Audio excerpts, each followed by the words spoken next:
Y por ello, bueno, vamos a ver lo importante que será que podamos ver las distintas etapas por las cuales la iglesia en la historia ha transcurrido. ¿Sí? No podemos ser una iglesia histórica. Vivimos en la historia y damos cuenta de ella a través del tiempo que transcurre. Bueno, vamos a delinear las 6 etapas de la historia grandes que el documento nos presenta. Vamos de una iglesia como movimiento de Jesús hacia las primeras comunidades. Vamos de una iglesia que es la iglesia de la diáspora, aquella que después de que nació en Jerusalén, ya la vemos en Antioquía, la vemos en Chipre, la vemos en las comunidades de Corinto fundadas por San Pablo, la vamos a ver después en los grandes centros neurálgicos geográficos de la historia, por ejemplo en Jerusalén, en Roma, Alejandría, Constantinopla, Antioquía, donde las grandes cantidades de personas se aglutinan.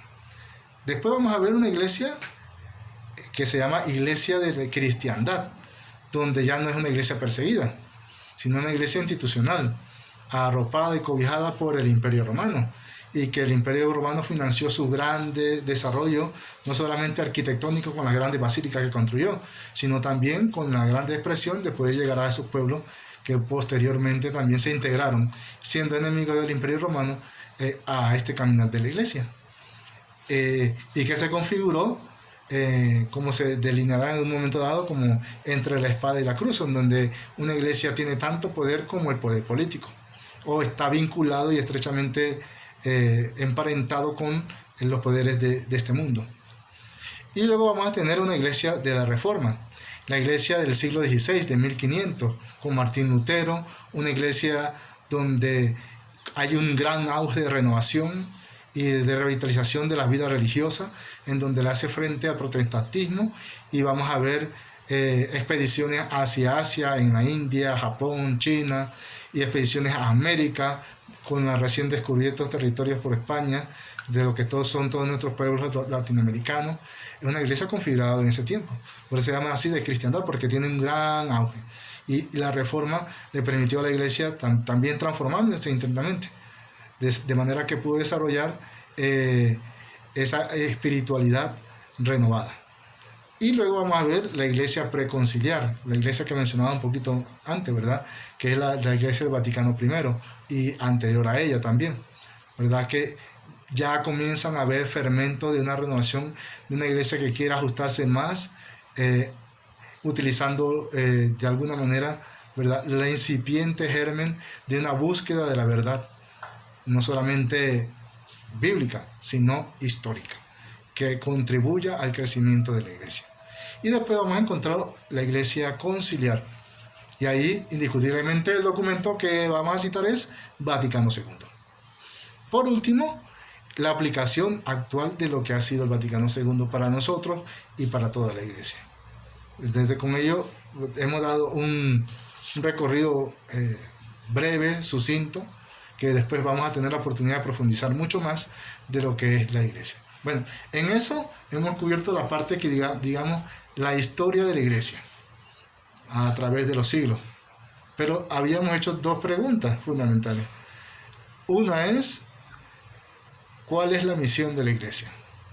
Y la otra es, ¿cuál es el modelo de iglesia que queremos? Y para ello vamos a presentar entonces los diversos modelos de la iglesia que tenemos. Y tenemos el modelo de la iglesia. Primero, el A es la eclesiología de comunión, es el de las primeras comunidades, donde todos lo compartían y todos en comunidad vivían de una misma forma, ¿verdad? Y nos permitía a nosotros, pues, en medio de los conflictos, ser una iglesia misionera, en donde la fe y la comunión de bienes era el elemento esencial. Después vamos a tener otro modelo. Miren que estos modelos, algunos corresponden a los momentos de la historia de la iglesia, pero no todos están incluidos. Está la eclesiología de cristiandad, en donde el poder y la jerarquía es lo que caracteriza a esta iglesia, el centralismo de todo el poder, figurado en la jerarquía de eso. Es una iglesia sacramentalista, donde es importante el sacramento, no es tan importante la misión, la espiritualidad, el caminar con el pueblo. No, es importante que haya muchas misas, que se hagan bien el ritual. Este es el modelo de iglesia. Muchos de ellos todavía nosotros vivimos en este periodo de cristiandad, ¿verdad? Preconciliar.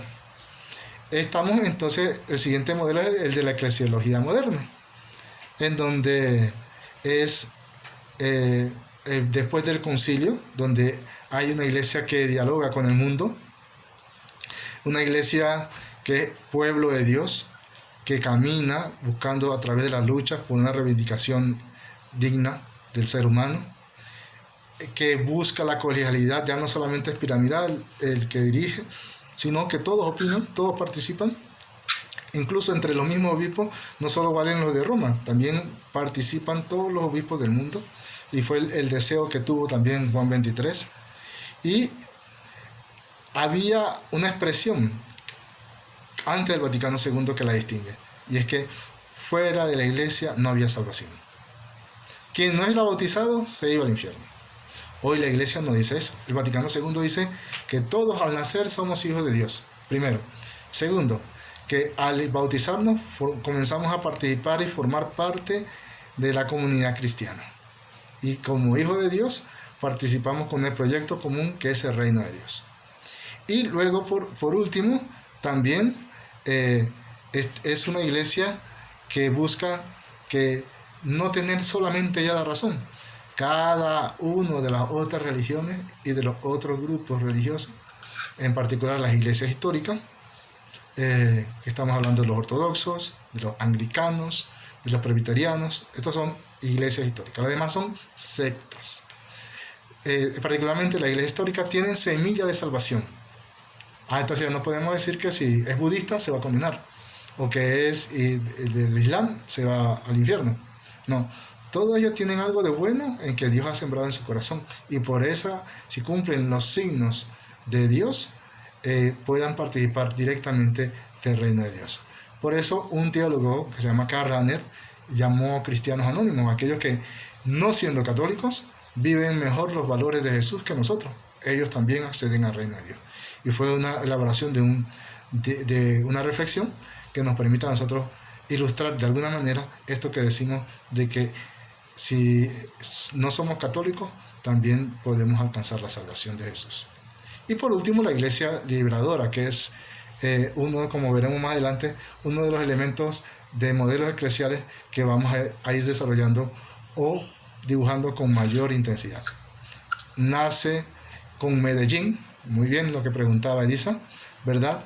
Y luego después de eso, ella desarrolla en América Latina la teología de la liberación, la acción por los pobres, y una iglesia que se caracteriza por la profecía y la denuncia del mal en nuestro mundo, el mal social sobre todo. Y participa a través de un movimiento que se llama Comunidades Eclesiales de Base, que son la instancia fundamental del caminar de la iglesia en toda América Latina. Bueno, hemos visto los diversos modelos, y hemos visto de manera bastante breve, pero es mucho más profunda si la pudiéramos describir. Solamente hemos caracterizado algunos de los elementos fundamentales de cada uno. Y por ello, para nosotros, entonces, después de haber visto los diversos modelos, podremos decir que entonces, para nosotros en América Latina es fundamental la eclesiología liberadora, y que en ella la iglesia ve en los pobres el elemento fundamental de todo cristiano que ha de desarrollarse. Los pobres son un lugar teológico, un lugar donde la reflexión de Dios se hace presente con mayor lucidez, que nos permita a nosotros descubrir nuestra esencia cristiana. Debe responder al modelo de Jesús. Nos acerca a las primeras comunidades, a la eclesiología de comunión, pero se intensifica en la medida de que nuestras luchas actuales tienen que ser junto a los deseos y la esperanza de nuestro pueblo. Bueno, la iglesia pone entonces a Jesús de Nazaret como relieve y muestra de aquel que está al lado de los pobres y los crucificados de su tiempo, y supone dos cosas para nosotros: el estudio de nuestra fe y reflexión cristiana desde los empobrecidos, y también una eclesiología o una iglesia profética que sea capaz de anunciar el reino de Dios y denunciar el mal del mundo. Si somos cristianos, debemos tener una incidencia, así como la tuvo Jesús, en torno al reino de Dios. Por lo cual, cada cristiano en América Latina debe luchar porque sus hermanos tengan mejores condiciones de vida, humana y espiritual. No solamente espiritual, también humana. Bueno, con esto concluimos este primer tema que habla sobre la iglesia como cuerpo de Cristo en la historia. Como ustedes habrán visto, el contenido es profundo. Y ahí, apenas en lo poquito que he podido describir, en estos 15 minutos, hay 4 hojas llenas de mucho contenido, ¿verdad? Este tema no era para uno, era para 2 bloques. Porque solo el hecho de hablar un poquito sobre la historia de la iglesia de manera sucinta era mucho más contenido para poder describirla. Pero claro, como la vamos a ver, nos da la oportunidad de poder tener este primer contacto con este elemento. Vamos a hacer un espacito por si alguien quisiera hacer alguna pregunta antes de dejarla, de abordar el siguiente tema.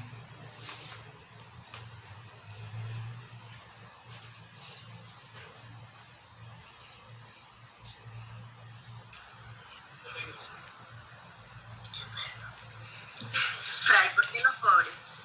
¿Por qué el pobre? ¿Por qué los pobres? Porque no por su condición.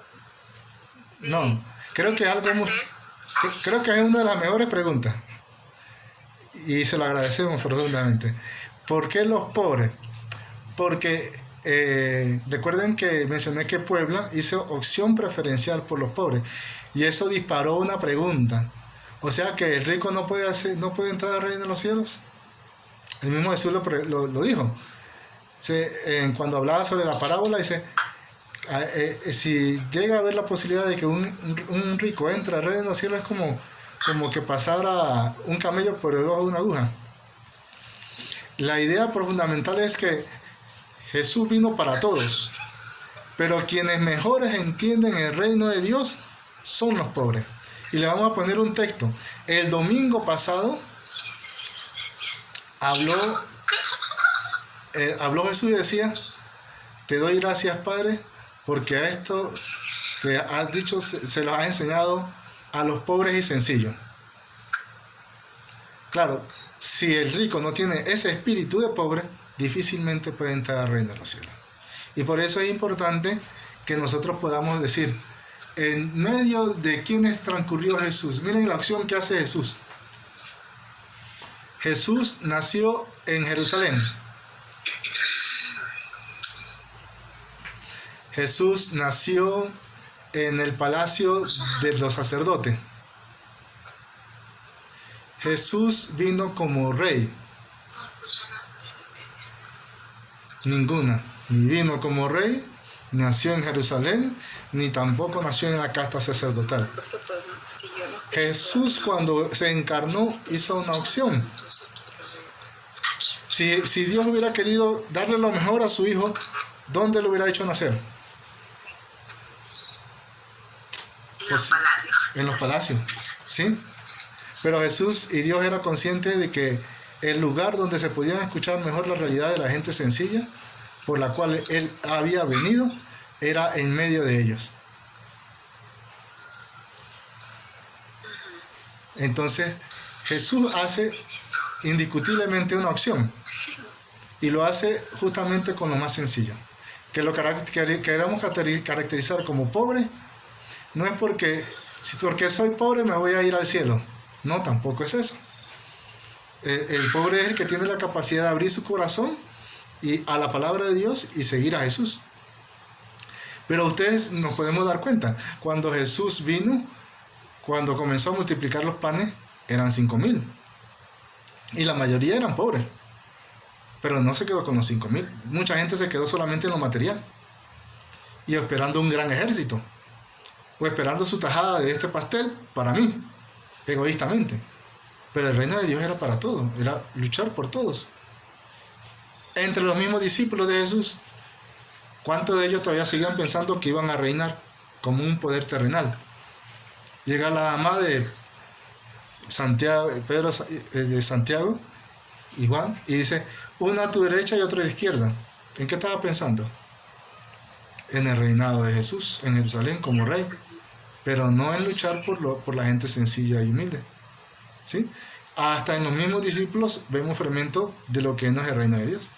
Por eso inmediatamente para cortar con eso Jesús dice que una cosa que es importante: ustedes preocúpense por gobernar, pero no como gobiernan los de este mundo, sino como lo quiere Dios, porque los gobernantes de este mundo oprimen y se aprovechan de los más humildes. Entre ustedes no va a ser así. Le dice a sus discípulos y se lo dice directa y tácitamente a ellos. ¿Por qué? Porque muchos pensaron que solo con el hecho de estar con Jesús y acompañarlo iban a ser merecedores del reino de los cielos. No estaban pensando en el reino de los cielos, estaban pensando en un gobierno terrenal. Pero Jesús está claro que el reino de Dios, el pueblo de Dios es el que anima. Es como cuando decimos nosotros, y solo por bautizarse, venir a la iglesia, voy a ir al reino de los cielos. No. Entonces ahí vamos a ir definiendo poco a poco en el transcurso de lo que vamos a ver la eclesiología, lo que significa ser bautizado y lo que significa ser pueblo de Dios, que son dos cosas totalmente distintas. Porque el bautizado es aquel que recibe el sacramento y participe o no participe después, podrá decirse o llamarse cristiano, pero no es seguidor de Jesús. Al que es pueblo de Dios, que sigue a Jesús y lo vive, y se preocupa por la gente humilde y sencilla. Entonces ahí estamos hablando de otra cosa mucho más sustancial de lo que significa el pueblo de Dios. Por eso hemos planteado en este momento no solamente la historia, sino los modelos. ¿Qué perseguimos al ser iglesia? ¿O al ser cristiano? ¿Estar cómodamente yo? ¿O vivir una vida conforme al estilo de Jesús? Es lo que va a preguntar. Por eso le decía yo a ustedes que era fundamental para poder ver eclesiología tener una base de ¿qué? De otro estudio, que es la cristología. Los que vieron a Cristo, cuando vemos la eclesiología, vamos a decir, esta iglesia corresponde al modelo que Jesús hizo con su vida.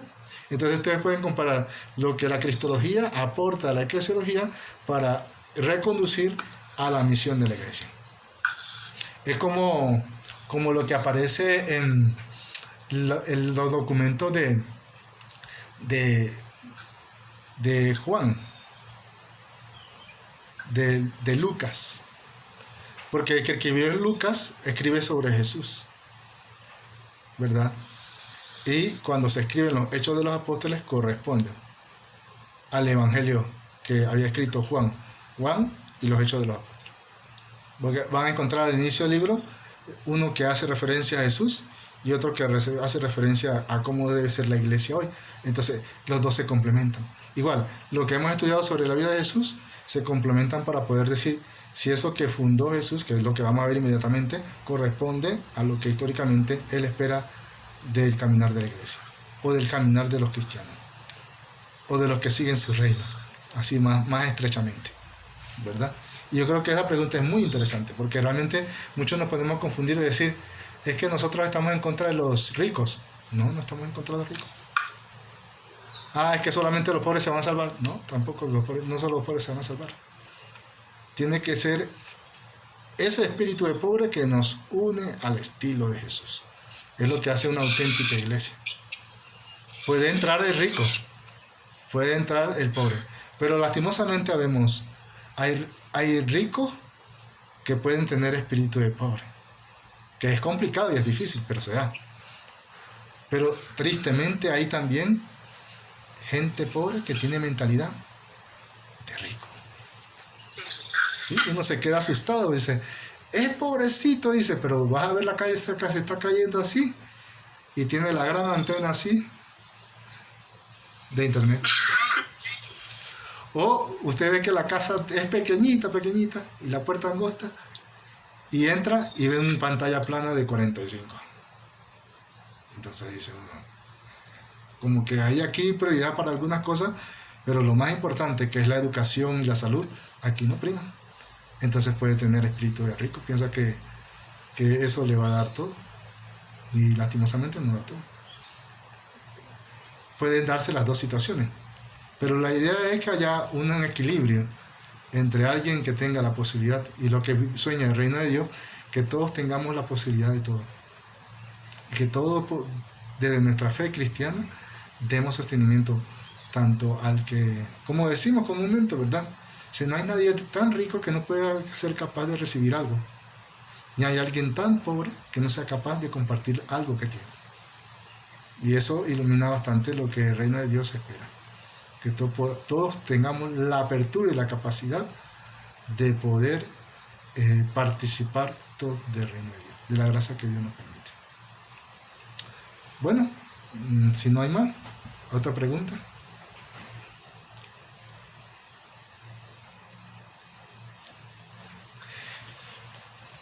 Brian, buenas tardes. Buenas tardes.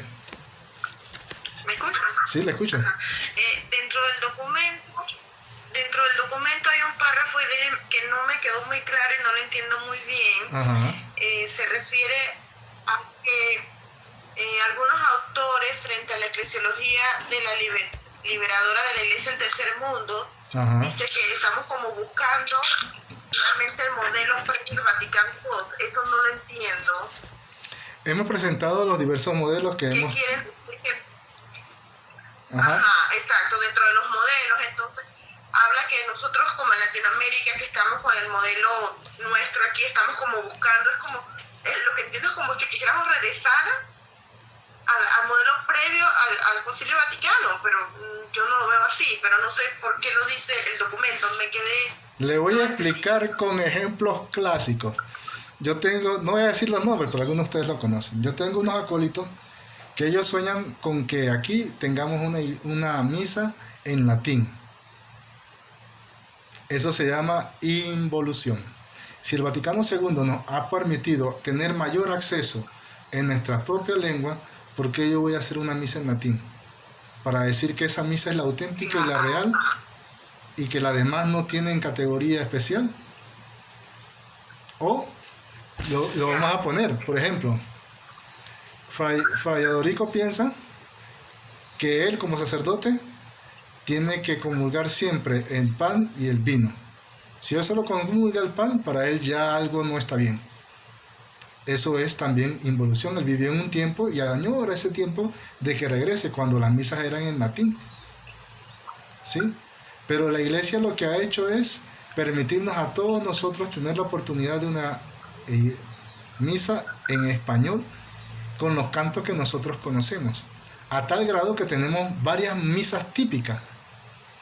Yo no voy a poner cantos de Europa aquí, porque no reflejan la sintonía y el sueño y la lucha de mi pueblo, sino de otro. La iglesia puso el latín, pero de alguna manera la influencia del latín hace que pensemos a una manera, y eso a veces puede mutilar nuestros propios sueños e imponer algo que no es propio nuestro. Lo que nosotros hemos hecho es reacondicionarlo para que eso tenga y refleje lo que en el primer tema veíamos, una liturgia más vinculada con nuestro propio vivir, nuestro propio caminar. Por eso ustedes verán que para mí lo expresaba de una manera, cuando yo estaba fuera de Panamá y ponían la misa de los 500 años y cantaban, por ejemplo, el Ten Piedad, yo zapateaba. Pero si alguien me ve zapatear, dice, ¿y qué le pasó al padre? Solo el panameño lo va a entender. ¿Me comprende? La cucaracha. Ah, pues si uno cutarrea. Sí, porque en otros lados no cutarrean, para decirle. Cantan de otra manera. Por ejemplo, yo sufría mucho cuando estaba en este sentido litúrgico de los cantos, cuando estaba en Nicaragua y Honduras, porque todos los cantos me los hacen al estilo ranchera. El ritmo que lleva es ranchero, de todos los cantos.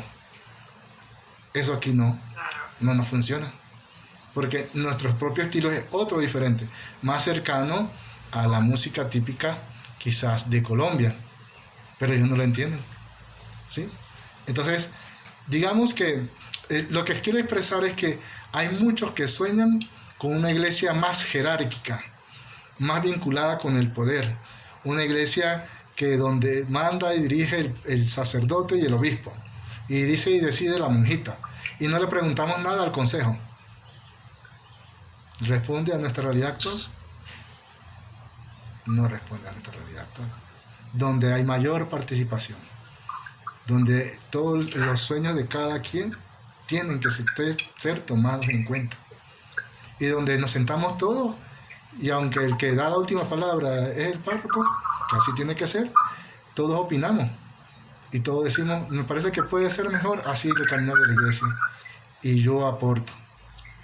¿Sí? Sí, porque el documento también habla de la democracia. Es muy bonito porque habla de la iglesia que viene de Grecia y que tiene que ver con la reunión que hacía el pueblo. Ajá. Como para tomar decisiones a nivel democrático. Entonces sí. Eso me impactó mucho porque pues la iglesia es democracia. Todos participamos también, todos tenemos nuestra voz. Claro. Entonces por eso ustedes van a ver que el primer modelo, que es el de comunión, tiene esa sintonía.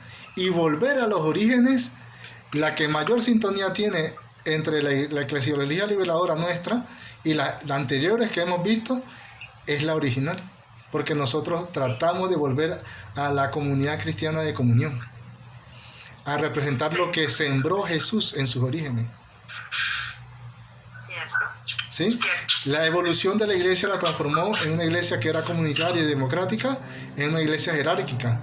Lo que estamos tratando de hacer es que ese modelo jerárquico desaparezca y volvamos a los orígenes como lo soñó Jesús, para responder mejor a las realidades nuestras. Y por eso es que la iglesia, el documento lo plantea muy bien.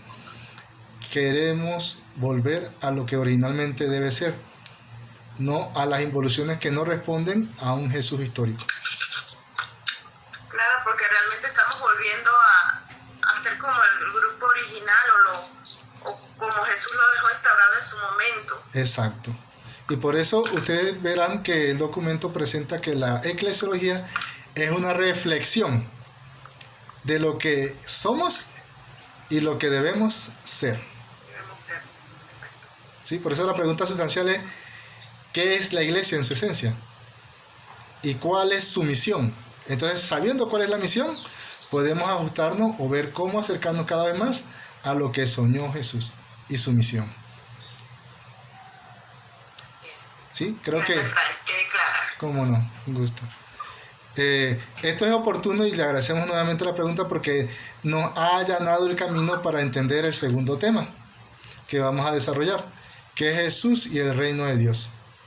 Y en el Jesús y el reino de Dios nos plantea, primero vamos a tratar de ver lo que nos presenta la lámina, porque me parece muy ilustrativa. Esta es la lámina que tenemos de portada.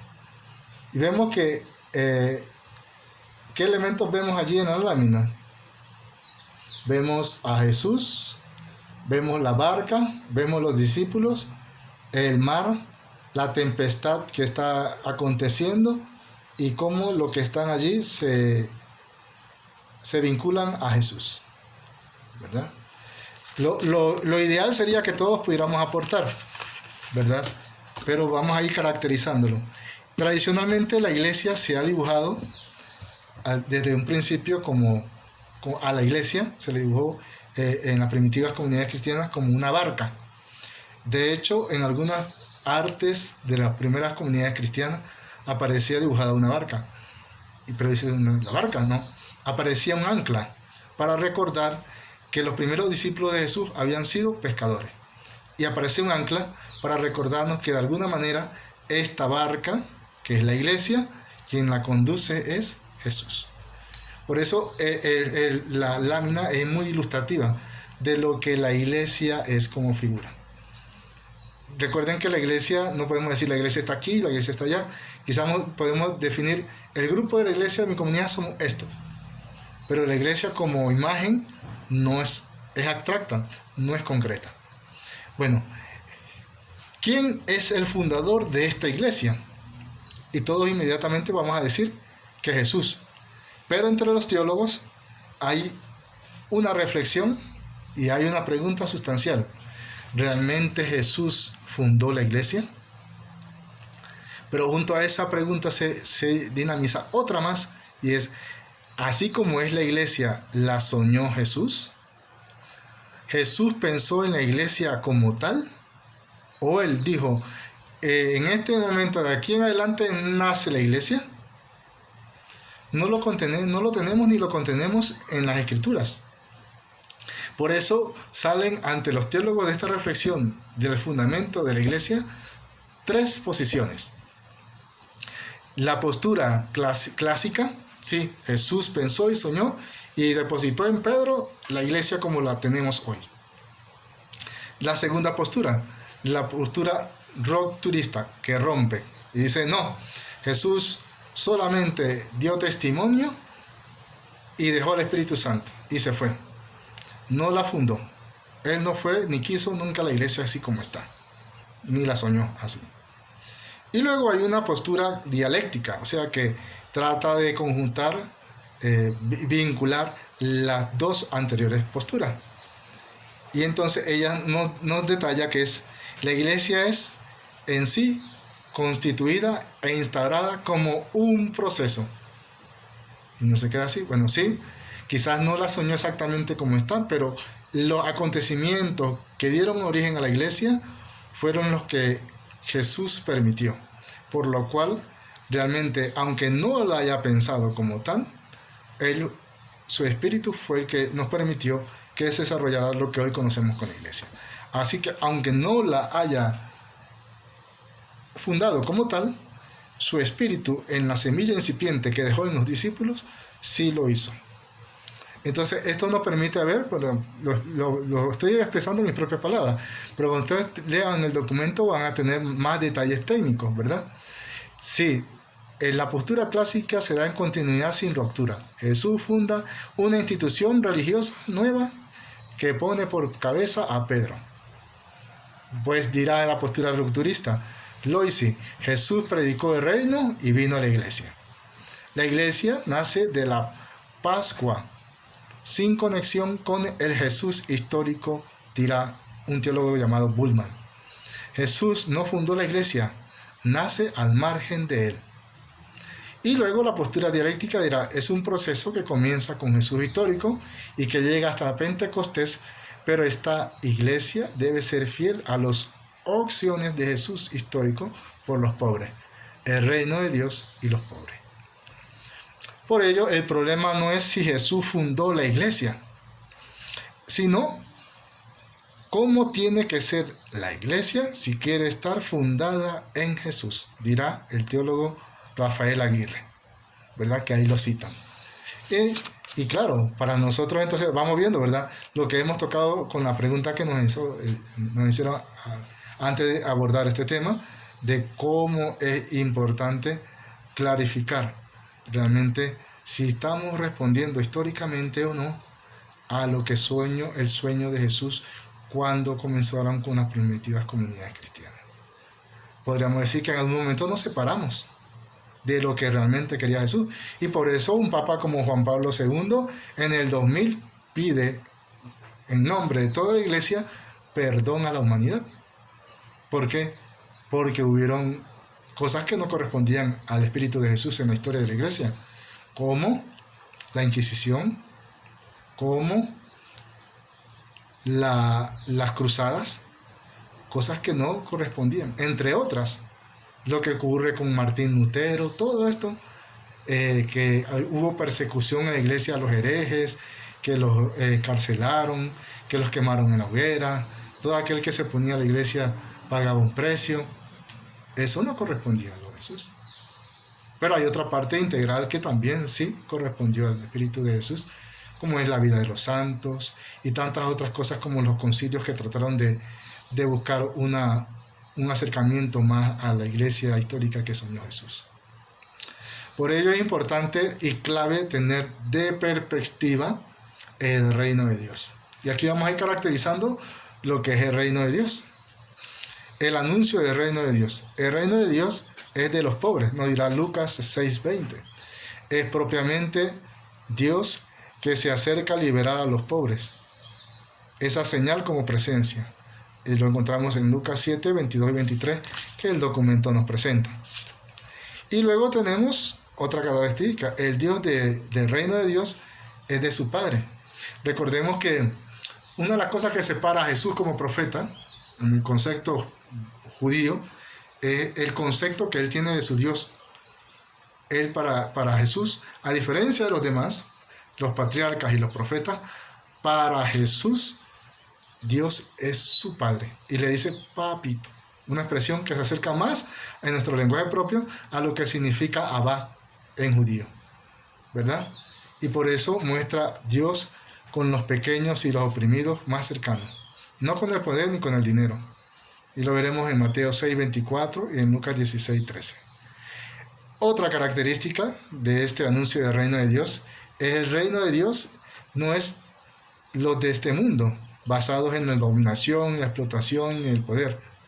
Está vinculado con los pobres, en la lucha por la justicia, la solidaridad y el compartir los bienes. Por eso, en torno a eso, para los contemporáneos de Jesús, Jesús es un escándalo. Y ya lo dirá San Pablo, ¿verdad? Dice San Pablo que para unos somos locura y para otros somos escándalo. Locura para los griegos porque no puede haber un Dios que lo hayan matado. Eso no cabe en el concepto griego, ni en el concepto de la época. Pero también para los judíos un escándalo, porque para los judíos jamás este profeta pudo ser Dios, porque no corresponde al Mesías. El Mesías tenía que reinstaurar el reinado de el rey David y reconstruir el templo, y ninguna de las dos cosas hizo eso. Entonces no corresponde al Mesías. Y por eso para ellos es un escándalo. ¿Cómo voy a decir que ese ajusticiado es el Mesías? No puede ser. Es un escándalo. Por eso el documento al final nos presenta el escándalo de la cruz.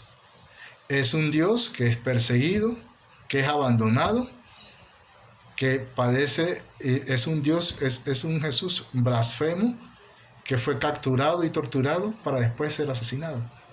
Entonces no corresponde. Con su muerte parece morir su mensaje profético y la utopía de este reino. La experiencia pascual nos regala la iglesia que nace por la fuerza del Espíritu Santo. Entonces lo dejamos aquí. Pero hasta aquí vamos a terminar. Queremos que estos espacios nos permitan en hora y media desarrollar 4 temas y pues gracias a Dios lo hemos logrado y siempre tener un pasito pequeño para responder la pregunta. Voy a dejarle la siguiente tarea, es para el siguiente bloque, ¿verdad? Que vamos a ver el siguiente sábado. En la página 16 tenemos varios, dentro del contenido, unos ejercicios, que es lo que aparece aquí, en este recuadro. Ahí vamos a desarrollar de esta página el numeral 1C, que dice, ¿la iglesia es el reino de Dios? ¿Qué relación existe entre la iglesia y el reino de Dios? Para que podamos profundizar la temática que vamos a abordar, que son el tema 3 y el tema 4, ¿verdad? Entonces damos espacio y oportunidad por si tienen alguna duda o si quieren profundizar algo o señalar algo que ustedes mismos de su cosecha han podido verificar al desarrollar estos 2 temas.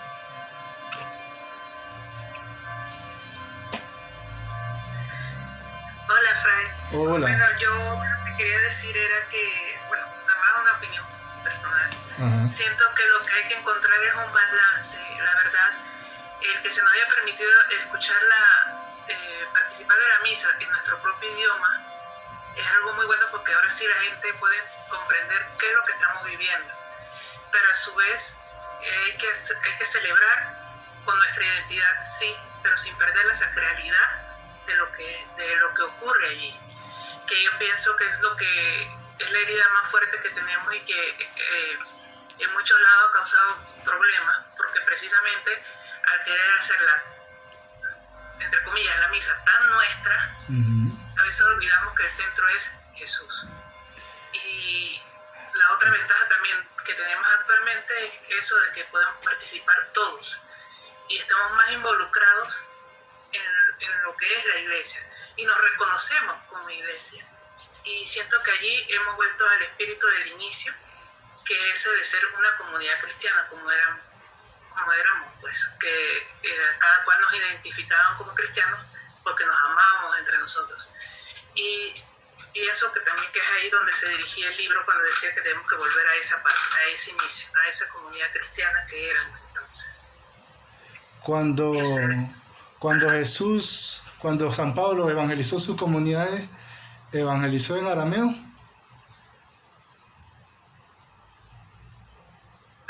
Ya, es que había puesto el micrófono en silencio. Dígame.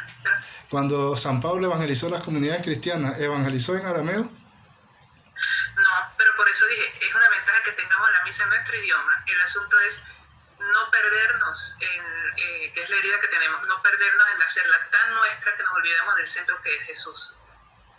Pero eso es importante que podamos definir qué es sacralidad. Porque cuando tenemos claro qué es sacralidad, entonces ahí salen aristas. Porque a veces querer recuperar eso que no es nuestro, buscando sacralidad, puede ser que haya otros elementos y se puede ir al otro extremo, ¿verdad? Hay que hacer un balance y un equilibrio con todo. No solamente, digamos... Pero me parece que cuando analizamos las situaciones particulares, nos vamos dando cuenta de que de fondo puede haber otra más que busca de sacralidad. ¿Sí? Y yo ahí ya no quiero meterme más a fondo porque ya son cuestiones personales, ¿verdad? Sí, pero es importante. ¿Por qué la iglesia quita el murito que está entre el presbiterio y el pueblo? Justamente porque el concepto de sacralidad cambió. Ya no es aquí bueno y allá malo, sino que el concepto de sacralidad es cuando Jesús es capaz de tocar los ojos de aquel que necesita ver la vista. Pero ¿por qué Jesús agarra lodo? Porque eso no es sagrado. Agarrar lodo para decir que aunque somos y aspiramos al reino de los cielos, tenemos que dignificar nuestra naturaleza humana. Dios no desprecia nuestra naturaleza humana, sino que la dignifica. Entonces hace una integración de lo que nosotros somos y lo que Dios ha soñado de nosotros, que nosotros no alcanzamos de ver. Por eso, el misterio de todo cristiano es poder vincular eso que consideramos no sacro con la vinculación con Dios. Y por eso es importante. Todo espacio donde está presente Dios crea unidad. Y es vínculo de sacralidad. Porque vamos a ver más adelante lo que significa, quizás podamos ver en algún momento dado, lo que significa misterio. Lo que significa misterio no es aquello que no conocemos, sino aquello que no podemos expresar ni podemos expresar plenamente con nuestros propios medios. O sea, el misterio no es lo que está oculto y que Dios no nos ha querido revelar, sino que eso que está dentro de nosotros, que es sagrado, se revela con toda la intensidad. Ese es el misterio. Dios está en nosotros, pero nosotros no somos capaces de verlo ni descubrirlo. Quizás para algunas personas, cuando usted le dice misterio, es aquello que está oculto y que nadie ve. Pero en la palabra, a nivel cristiano, teniendo un contexto totalmente diferente y distinto. Y es bueno que lo podamos ir enriqueciendo, ¿verdad? Hoy poder hacer una misa que exprese realmente la sacralidad es aquella que nos une más con Dios, sea en latín, español o italiano. ¿Me expreso? Que si queremos buscar realmente que se recupere lo auténtico, lo cristiano y la sacralidad, hay otros medios que están a nuestro alcance para poder describir la experiencia cristiana más a profundidad. ¿Sí? Si no, yo cuando predicara, para que fuera perfecta y hermosa, hablo solo en términos teológicos. Y al final quedó yo bien bonito y lo expresé muy bien, nítidamente, pero el pueblo de Dios, ¿qué le queda? Poco. Entonces eso no es sacro. ¿Sí? No es que hice la humildad mundana porque no apliqué la teología, sino que la teología tiene que tener la capacidad de sabiduría para poder expresarlo a la manera sencilla y humilde. ¿Cuál fue la virtud de Jesús para ser sacro? Porque algunos le dijeron que era un borracho y otras cosas, ¿verdad? Pero realmente él supo de toda esa experiencia de Dios transmitirla a sus hermanos, sin tratarlos ni de menos ni de más. Simplemente lo que Dios le mostró. Entonces yo creo que cuando nosotros pretendemos y queremos que pueda, lo que hace la iglesia pueda transmitirla a aquella que está más cercana y preocupada por los intereses del hombre. Cuando yo veo eso, entonces ahí hay auténtica iglesia. hay auténtica sacralidad, hay auténtica sabiduría y conocimiento. Si no hay capaz, ¿para qué fue yo estudiar teología y pasarme tantos años afuera si después cuando vengo aquí no puedo transmitir nada? No sería realmente auténtico. Por eso para mí la mejor escuela de formación para un sacerdote debe ser estar junto con la gente sencilla, porque ahí va a aprender cómo sufre, cómo padece, cómo camina el pueblo de Dios. Van a ver que todo lo que hemos visto, bueno, la pregunta de Isa, ¿por qué de los pobres? Porque allí en la forma sencilla es como Dios se manifiesta más. Se manifiesta más en los elementos abstractos, o donde podemos verlo así más distante de la gente, o el que está más cerca de la gente y lo que la gente comprende más. Es la dinámica de poder ver por qué para nosotros en América Latina constituye